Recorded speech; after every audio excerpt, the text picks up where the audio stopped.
Hi everyone, it's Audra from the Makery. I just wanted to quickly go over the exercise that we worked on in class using the Inkscape program. Um, I am going to go over a few things just as reminders, a few of the keystrokes that we talked about. The first one is the plus key, which zooms your screen in, and then the minus key, which zooms your screen out. If for some reason you get zoomed in too far and you can't find your drawing, if you hit the number 5, that will recenter the artboard on your screen. Two more things before we get started. If you go over to the File menu up top here and go down to Document Properties, this is where you can change your units to the measurement of your choice. We were working in inches, so I'm just going to make sure that I have my inches selected here and inches selected here. And then I close that out, and you can see the measurement tools along the top and the side. And then the other thing I'm going to do is I'm going to unclick this over here that's it's called snapping. I'm just going to unclick that so that we don't have our shapes snapping to one another. So let's get started with the circle tool, the ellipse tool. To create a circle, we're going to, if you remember, hold down the control key, click on the artboard and drag in a diagonal, and that's going to give us a circle. I'm just going to change it to a blue color. Now if I go up here into my black arrow selection tool, I can select this shape. If I hit it twice, I can, the rotation tools come up. I only need to hit it once to select it, and then I'm going to duplicate the shape. So the keyboard shortcut for that is hold down the control key and hit the letter D. So that duplicates the shape right on top of the other shape. So you can't see it until you click on it and drag it out. So now I have two shapes. And I'm actually going to create a single shape from these two shapes. But before I do it, let's say I dragged it out and I couldn't quite get it lined up.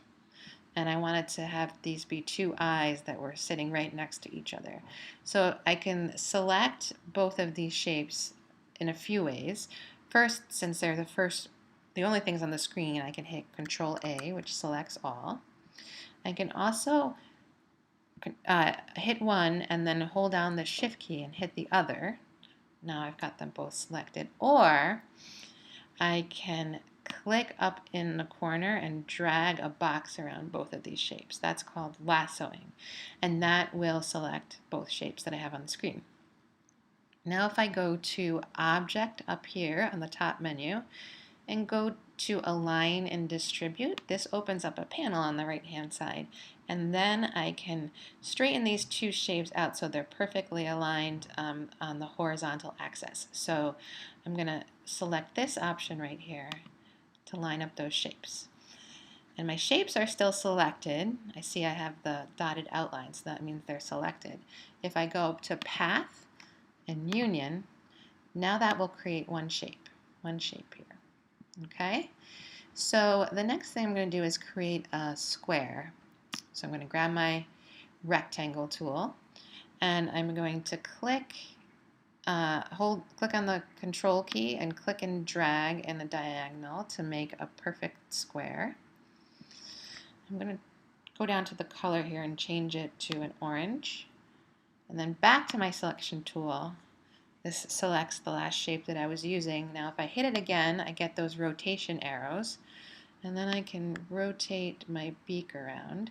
If I hold down the control key while I rotate, I can actually rotate it in 15-degree increments, so I can get it perfectly at a sort of diamond-shaped 90-degree rotation. So I'm just going to click this and move that over on top of my circle shape. And then I'm going to hold down the Shift key and click on the eyes and the beak.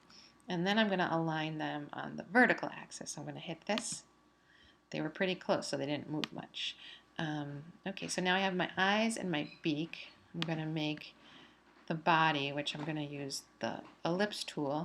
And I don't have to make a perfect circle, so I'm going to make an oval. And then I'm going to go to my selection tool and I'm going to turn this a darker blue. So now this is looking okay, except that it's blocking the beak and the eyes. So I want to actually send this shape to the back behind everything. So if I go to Object, lower to the bottom, that will send it to the back. And now I can select everything by doing Control A, and I want to make sure that everything that I have is perfectly aligned. So I'm on the vertical axis, so I'm going to go back here and align that. Now I'm going to duplicate this back shape here, duplicate, and then I'm going to create the body, kind of make it a little bit more of a squat circle here. Change the shape. And then I'm going to want to send this behind the beak and the eyes, but I don't want it to go all the way to the back. So what I'm going to do is I'm going to lower it twice. I'm going to lower it once to go behind the beak, and then Object, lower again to go behind the eyes. So I'm starting to get a little bit of an owl shape here. I'm going to make one small black circle for the pupil of one eye. So it's Control, click and drag on a diagonal. Go back up to my selection tool, and I'm going to come down here and make it this black. And then I'm just going to pull it right into the center of one eyeball. I'm going to do the Control D command to duplicate it and click and drag this across here. So now I've got two pupils. One thing I can do here is I can select both of these shapes by going click on one and then shift click. And then I can actually group these shapes too, so they move together. So if I go to Object, Group, now they're one shape. So I'm going to click on this and shift click on the eyes behind it, and I'll align these two in the center. Okay, looking good. We're almost done. So next I'm going to make the legs. So I'm going to use my rectangle tool. So I get that and I click and drag the skinny rectangle. And then I'm going to turn that yellow. And then while I'm still in this rectangle tool, if I go up here into the top menu and change the radius of the corner, you can see that it makes kind of a little rounded shape there. I'm going to zoom in so you can see that. I'm going to click on this again, go back to my drawing tool, and I'm going to back off a little bit because I don't want it to be super rounded, but that looks good. And I'm going to duplicate this shape, Control D, pull it over to the side. If I hold down the Control key and I pull over to the side, it keeps it perfectly in line. So I'm going to do that. And then I'm going to shift click on this, and I'm going to group these pieces. So Object, Group, and then I'm going to align this to this shape. So I'm going to click both of these shapes and hit vertical axis. So the top shape, whatever shape you click on second will be what the shape aligns to. So these yellow shapes were aligning to this shape because I clicked on it second. Now I'm going to zoom out just a hair. I'm going to grab my rectangle shape again and make sort of a short, squat rectangle here. And I'm going to change the color. And if I go back into my rectangle tool, I can see the settings still has the rounded corner, so that's good. I want to keep that. I'm going to click on this again to bring up my rotation and just tilt that a little bit. And then I'm going to bring this down. And then I want to create a shape that's the same shape as this, just flipped.